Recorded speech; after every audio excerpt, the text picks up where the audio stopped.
Kerala state service pensioners union Chavakkad block കമ്മിറ്റിയുടെ ആഭിമുഖ്യത്തിൽ പ്രതിഷേധ ധർണയും മാർച്ചും സംഘടിപ്പിച്ചു. 12ാം പെൻഷൻ പരിഷ്കരണ നടപടികൾ ആരംഭിക്കുക, 11ാം പെൻഷൻ പരിഷ്കരണ കുടിശ്ശികയും ഡിആറും അനുവദിക്കുക, PFRDA നിയമം പിൻവലിക്കുക, മെഡിസെപ് അപാധകൾ പരിഹരിക്കുക, കേന്ദ്ര സർക്കാരിന്റെ കേരളത്തോടുള്ള പ്രതികാര നടപടി അവസാനിപ്പിക്കുക എന്നീ ആവശ്യങ്ങൾ ഉന്നയിച്ചായിരുന്നു പ്രതിഷേധം. ചാവക്കാട് വടക്കേ ബൈപ്പാസിൽ നിന്ന് ആരംഭിച്ച പ്രകടനം നഗരം ചുറ്റി മുനിസിപ്പൽ സ്ക്വയറിൽ സമാപിച്ചു. തുടർന്ന് നടന്ന ധർണ KSSPU ജില്ലാ ജോയിന്റ് സെക്രട്ടറി KS ജോർജ് ഉദ്ഘാടനം ചെയ്തു.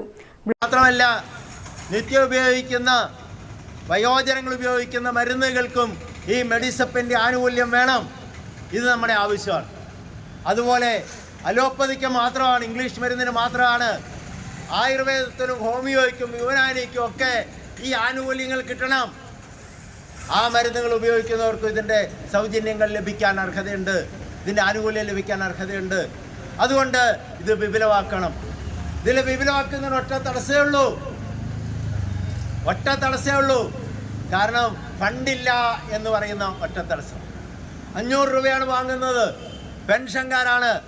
ഒരു 80-90% പേരും ആശുപത്രിയിൽ ഒരു ദിവസമെങ്കിലും കിടന്നവരാണ്. ബ്ലോക്ക് പ്രസിഡന്റ് PV ബാലചന്ദ്രൻ അധ്യക്ഷത വഹിച്ചു. Block secretary KV Ramakrishnan, PI Simon, KA Vasu എന്നിവർ സംസാരിച്ചു.